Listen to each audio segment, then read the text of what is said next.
Ola, como están? Sexan todos benvidos a este tempo de entrevista que hoxe comezamos falando con Ovidio Fernández. Ele é un cámara de televisión e responsable, no caso que nos ocupa, dun documental sobre xira alrededor das aldeas abandonadas en Galicia. Este documental, que leva por título Galicia, fin de ciclo, foi estreado o pasado mes de novembro dentro do marco do Festival Cine Europa, que se celebrou, como saben moitos de vostedes, en Santiago de Compostela, concretamente no Teatro Principal. Así que hoxe o que pretendemos é rescatar algunhas desas imaxes e tamén a intención deste documental, pensando sobre todo en moitos galegos que nos están vendo en distintas partes do mundo e que moi probablemente teñan nacido nalgúna desas aldeas abandonadas. Ovidio, benvido, como estás? Hola, boas, ben. Bueno, imos empezar polo principio, se che parece. Cal é a intención deste documental que non pasou nada desapercibido e que incluso levantou algunha que outra polémica? Ben, o que desde un principio intentamos era mostrar que ocorre que no proceso que agora se está producindo de abandono de aldeas.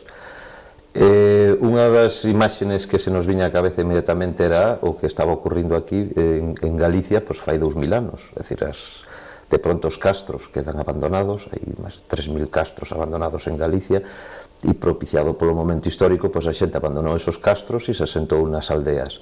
Pois tuveron que pasar 2000 anos para que de pronto se produzca un novo cambio. Hai un cambio de vida, de roles, de sistemas sociais que levan a que se produzca ese cambio, non? E agora as aldeas, pois pouco a pouco, se van quedando abandonadas e entramos en precisamente o que define o propio título do documental, fin de ciclo, é dicir, un ciclo que leva 2000 anos detrás. Imos decir que ante todo é un documental de autor e que ten unha visión moi subxectiva das cousas, da realidade, e o que si é certo é que se afasta un pouco desa imaxe máis bucólica ou máis idílica de Galicia, que por suposto tamén existe. Bueno, por suposto, a visión de calquera documentalista ou calquer persona en xeral é sempre unha visión subxectiva, é dicir, cada unha as súas propias experiencias lle van pesando e percibe o mundo dunha determinada forma. Eu aquí utilizo concretamente a unha rapaza de Marta, dunha aldea das Nogais, de Xinjiang, donde utilizamos para seguir un camiño de búsqueda, de plantexar preguntas e ao mesmo tempo, na medida do posible, atopar respostas, que non sempre é bon, pero por lo menos as preguntas si quedan por lo menos quedan no aire, non? Que iso está ben. Elixes esta protagonista, Marta, gustaríame ademais que contaras que ese encontro con esta muller, con esta moza nova non foi casual, porque creo que ti realizaras anteriormente un documental, precisamente tiña como fío conductor o río Navia, e ali atopaches a Marta que estaba de espectadora dese documental e quedou abraiada polo que viu. Sí, bueno, a experiencia dese documental para mí foi unha historia moi bonita, porque fixe unha experiencia que non todo o mundo tuvo ocasión de experimentar, sobre todo os que nos dedicamos aos audiovisuais, non? E é que cando traballas en televisión moitas veces pasas, a imaxe sale e non trascende. Eu neste documental fixe un experimento de un documental bastante largo para o habitual, que duraba hora e media. Pois unha vez terminado, porque é un recorrido por todo o río, desde onde nace hasta onde desemboca, unha vez terminado collín un proyector, unha sábana e recorrín todas as aldeas por onde fun grabando, non? E iso che permite ver a cara da xente, vense os protagonistas a si mesmos, non?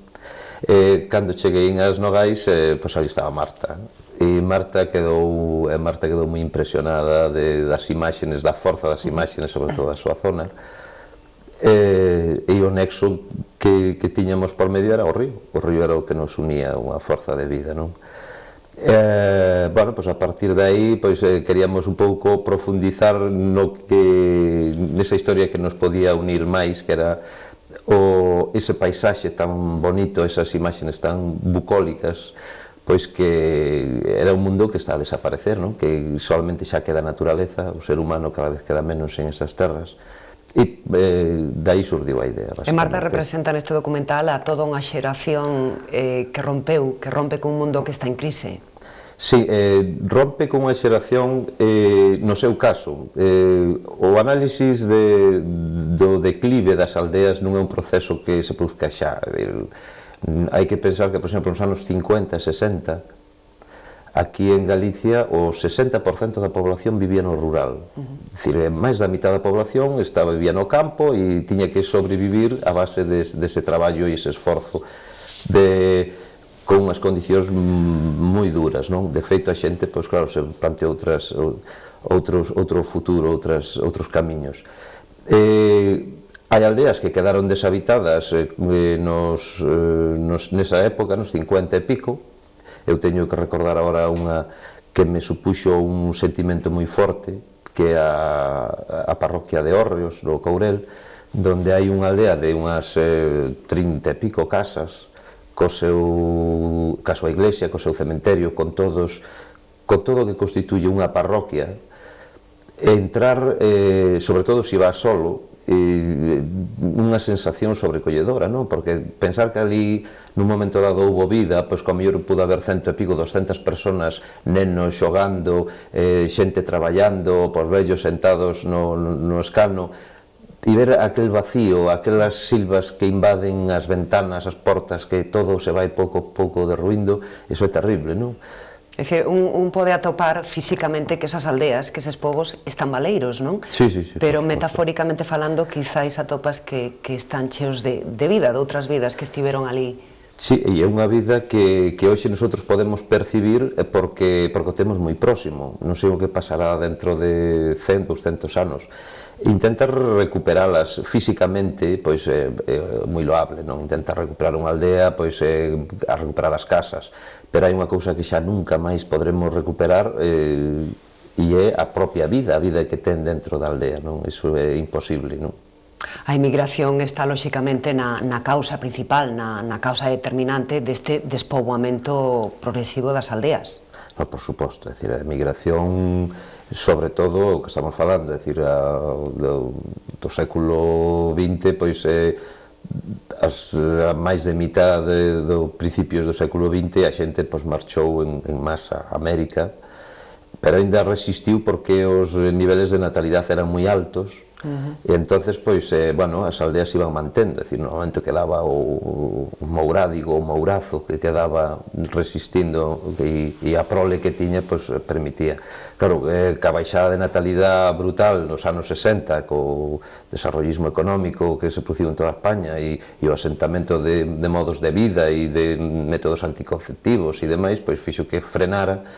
E claro, que a xente nova, o acceso á educación, permitiu que foran ás vilas, ás cidades a estudiar e ao ver outras formas de vida, pois xa non se planteaban volver.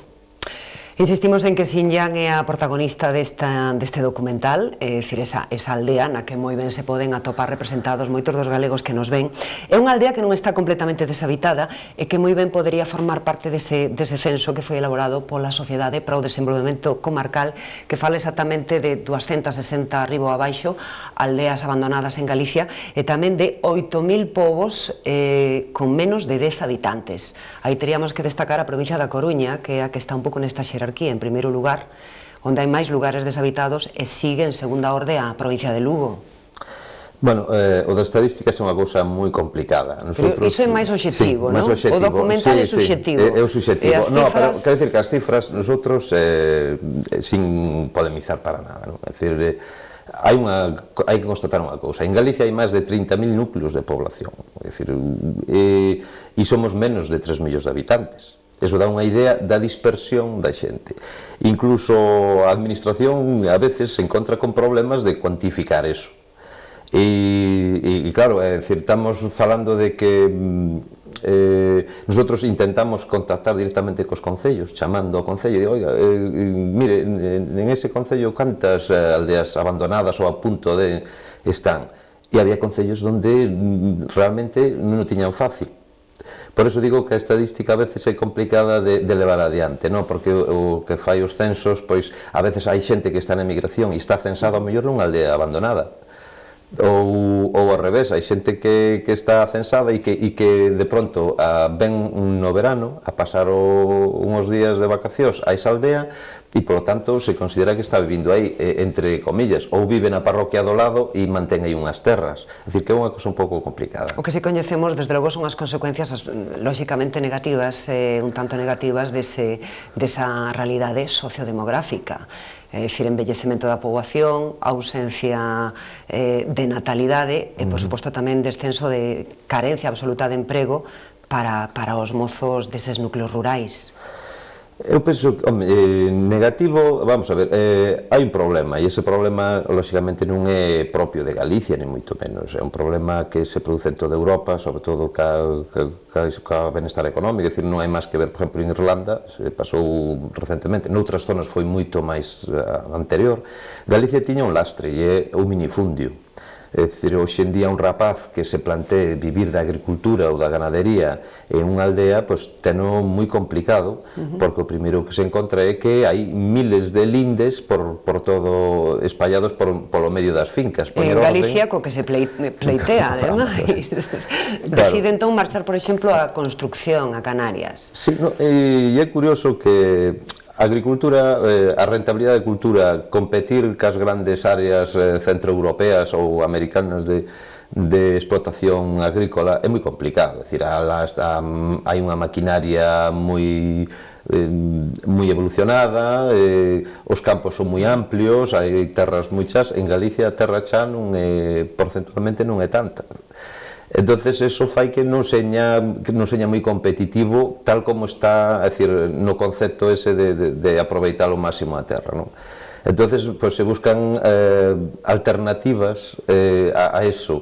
Hoxe un rapaz, o que decíamos, un rapaz que queira empezar de cero e dicir, bueno, vou a traballar da agricultura, pois teno bastante complicado, pero bueno, eu me imagino, sin que entre no documental, porque no documental, insisto, que non damos solucións, simplemente nos interrogamos, e nos interrogamos o porqué, analizamos as causas. Eu supoño, e non é difícil imaginalo, que no futuro, pois as terras pouco a pouco van quedando a monte e hasta que alguén chegue e diga, bueno, pois isto queda todo aberto e eu me vou a dedicar a isto, pero xa con outra forma de ver o mundo, non? É dicir, xa con mecanización, con medios de acceso á ciudade, con internet, con...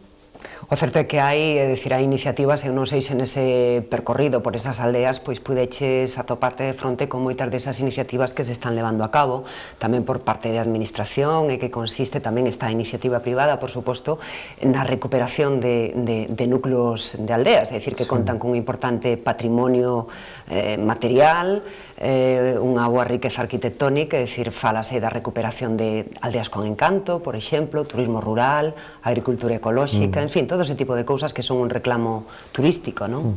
Non, e iso ten que ser o futuro, non cabe menos dúda.